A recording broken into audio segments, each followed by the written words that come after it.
For centuries, Vietnam was a land that knew the heavy tread of foreign powers. It had long been under the control of China.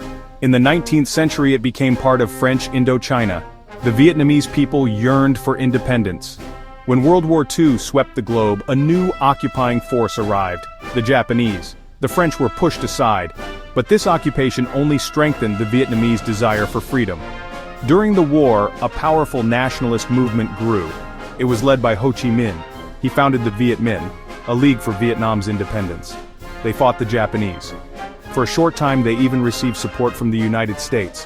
When Japan surrendered in August 1945, Vietnam's moment seemed to arrive. Ho Chi Minh stood in Hanoi and declared the Democratic Republic of Vietnam. The crowd roared. It was a moment of unbridled hope, but the dream of unity was not yet. The great powers had other plans. The French, defeated and humiliated, wanted to reclaim their colonies. Backed by wary Western allies, French soldiers returned to Vietnam. The brief independence was over.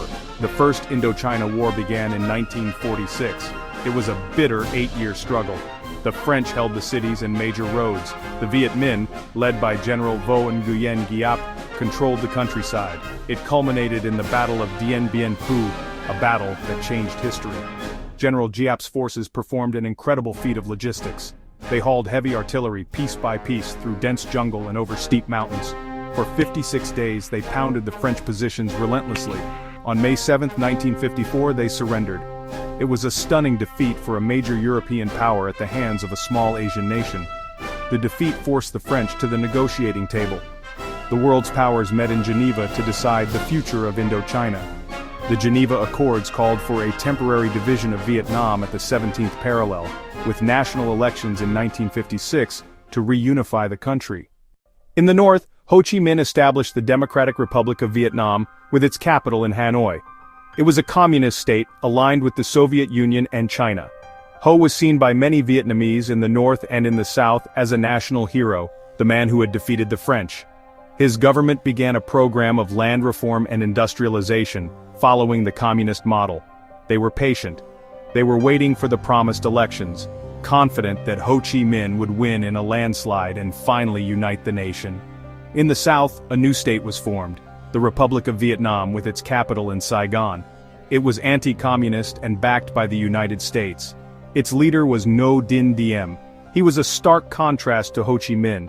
Diem was aristocratic, a devout Catholic in a predominantly Buddhist country. He envisioned a nation modeled on Western values, allied with the United States, protected by American power.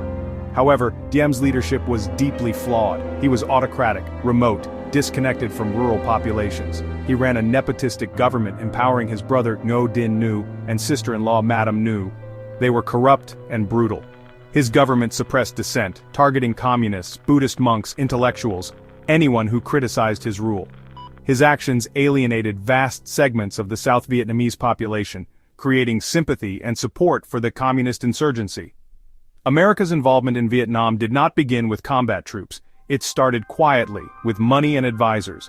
Under President John F. Kennedy, this commitment deepened. He steadily increased the number of American military advisors. In 1961, fewer than 1,000. By the end of 1963, over 16,000. The line between advising and fighting was becoming increasingly blurred.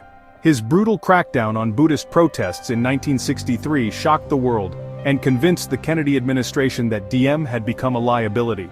In November 1963, with tacit American approval, South Vietnamese generals staged a coup and assassinated Diem. Instead of stability, his death ushered in chaos.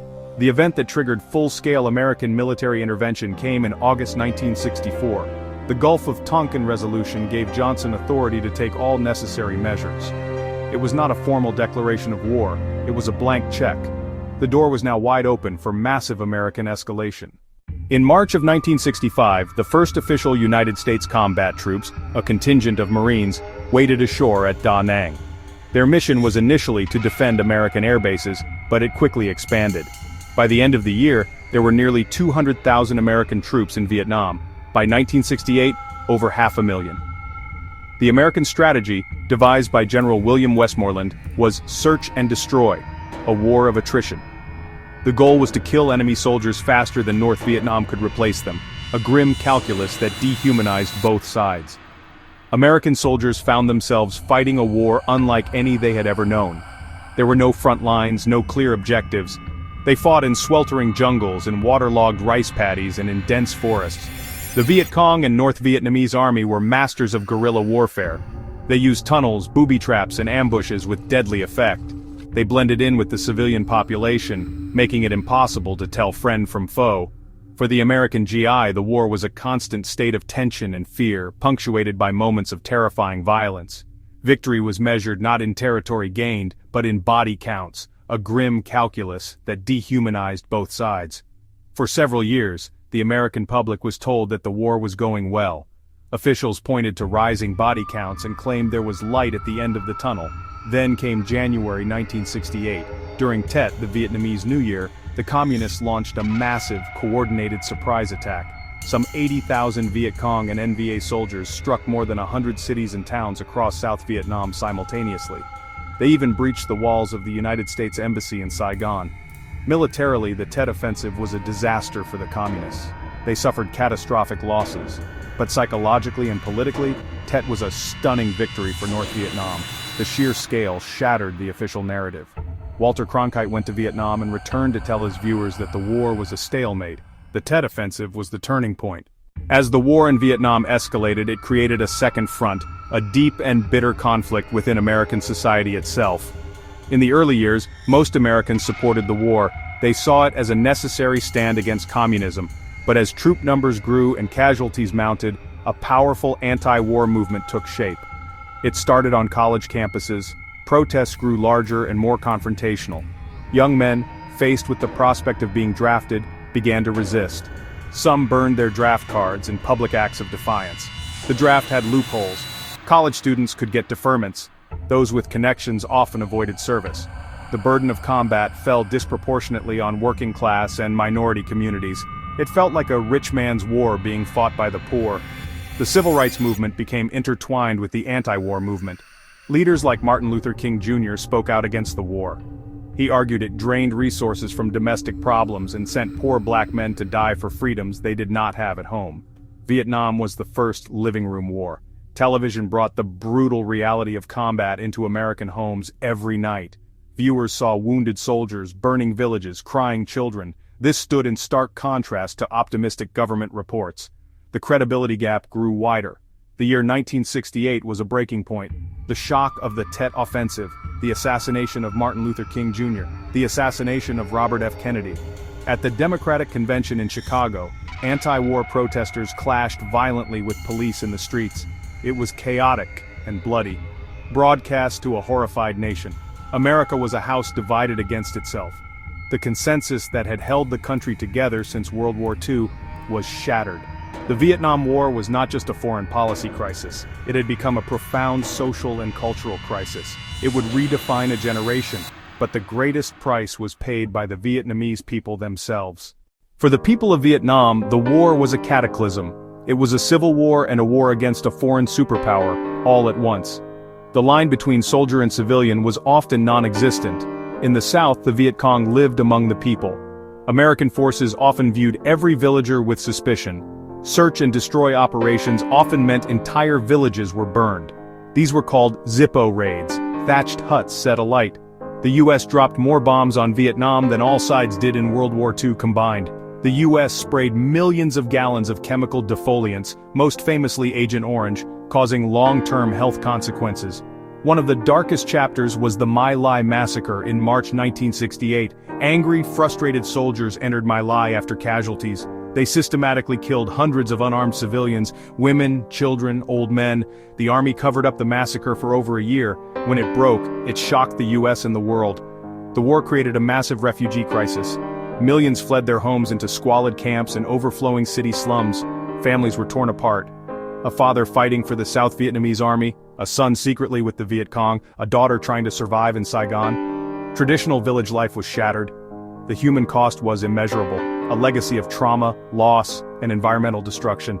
It would haunt Vietnam for generations. The mounting costs and growing opposition would force America to seek a way out.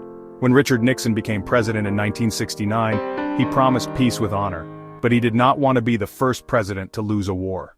His strategy was called Vietnamization. Gradually withdraw U.S. troops, build up the South Vietnamese military, use American air power to support them. Nixon began a slow but steady reduction of American forces.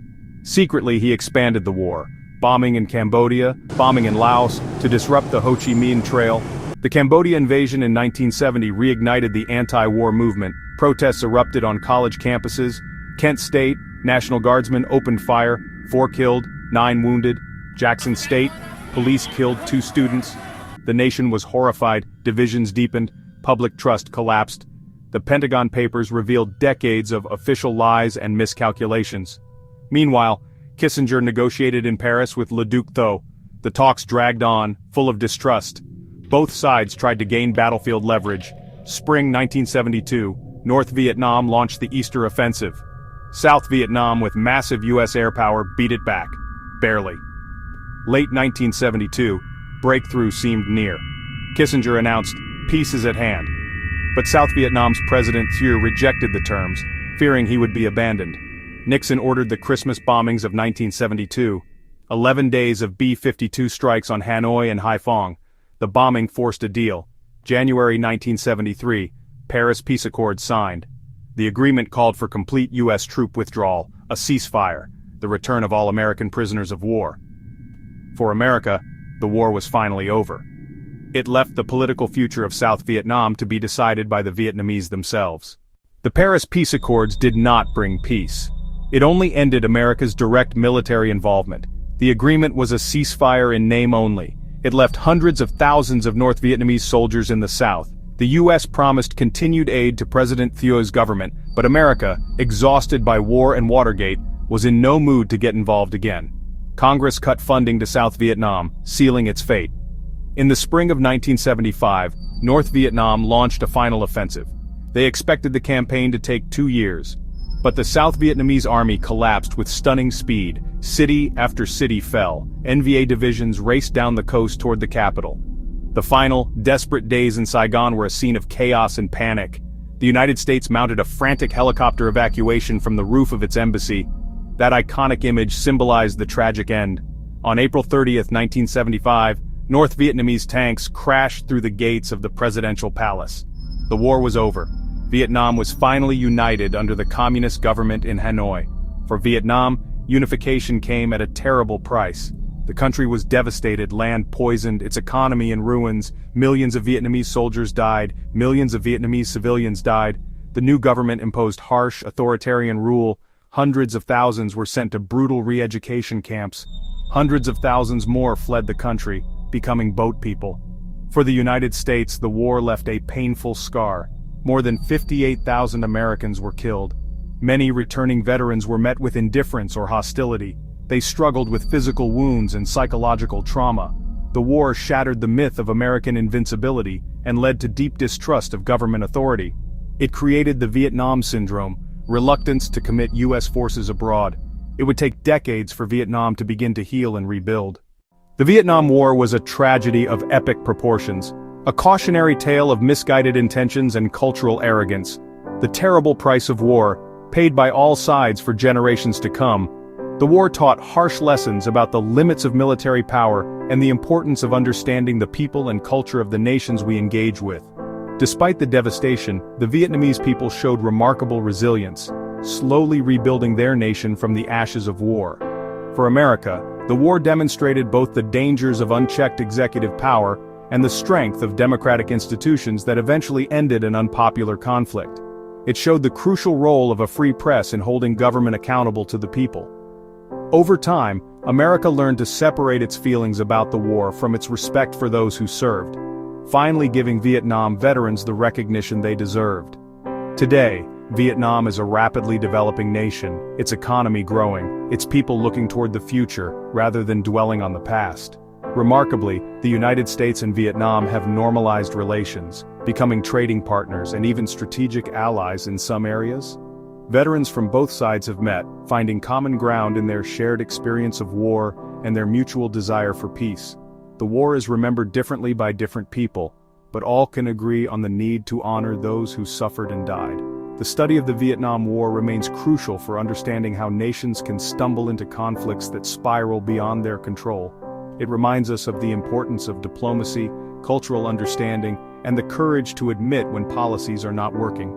The Vietnam War was not a simple story of good versus evil, but a complex tragedy involving sincere people on all sides who believed they were fighting for just causes. What remains clear is the enormous human cost, Vietnamese, American, and others, who paid the price for decisions made in distant capitals. Today, where once there was only war and division, there is peace, cooperation, and hope for the future. The Vietnam War reminds us that the price of freedom and the cost of war must never be forgotten. May we honor their memory by working always for understanding, justice, and peace.